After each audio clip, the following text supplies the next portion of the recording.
Hello and welcome to the channel. As a reenactor, you start to pick up new skills, and for myself, I found a new hobby in sewing. As a reenactor, learning how to sew is a vital skill, as learning how to do field repairs comes in handy, and also saves you some considerable money when expensive stuff breaks. Yes, it could be supplemented by wearing only reproduction kit, but original pieces of equipment, and if you have access to them, adds to the authenticity of a reenactment impression. Some might say damaging or repairing original kit is a war crime in amongst itself, and I agree to some extent. However, in some cases, it's better to repair an original piece of history than to throw it away.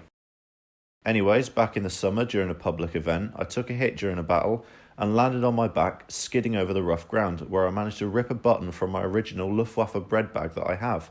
This is a great example of a pre-war 1938 made breadbag, and I didn't want to throw it away or retire it due to the damage and the cost. After noticing this, I was able to make a simple field repair on the day, doing an overlock sew to join the two pieces of ripped fabric and adding any button that I had in my sewing kit at the time so I could use it for the second day of the event. I'd recommend to reenactors out there to invest in a sewing kit.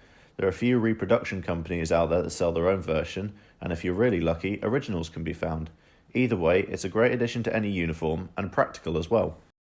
Following the event, I had some time to properly fix this issue. I had a look around on the internet and finally found an original 3-hole metal button to add onto my breadbag, replacing the large clothing button that I had as a placeholder, which is where I realised a second larger damage. Original buttons can be found on either eBay or various other reenacting and militaria supply sites will also sell these. The water bottle loop had broken. On past items, I've tried to repair these tears with leather glue. This sometimes works with varying results, however, the condition of the leather was so badly wilted it would not hold together. I looked for countless hours on YouTube, Google and reenactment forums and couldn't find a fix, so I hope that anyone with a similar issue is able to use this video as a helpful reference. To begin with, I ordered a reproduction belt loop as this only cost a few pounds to salvage the leather strip from. I was going to cut down and cannibalise some old reproduction Y straps I had. However, I felt for such a small piece of leather, it didn't seem worth it. I unpicked the stitching and flattened out the belt loop.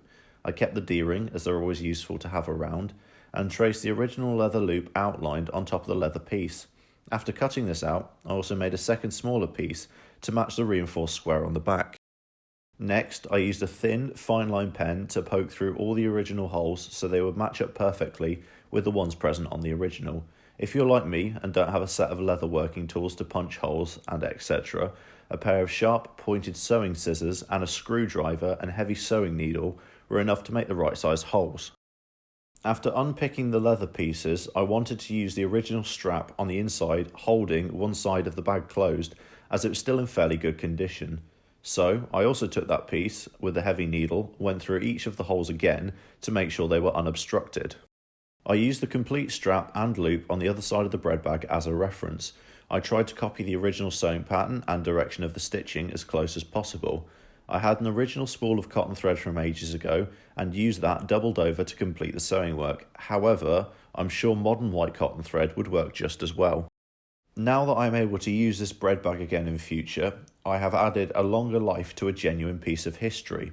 I apologise to any reenactors I've offended during this video, however this is just my stance on using original items for reenacting. I do not believe in just carelessly throwing your kit around, and you should be more careful with it and take care of it. However, if accidents and damage do happen, I'd rather repair them to keep them in use longer, as that's what soldiers did during the period. I hope you found this video informative and helpful as always.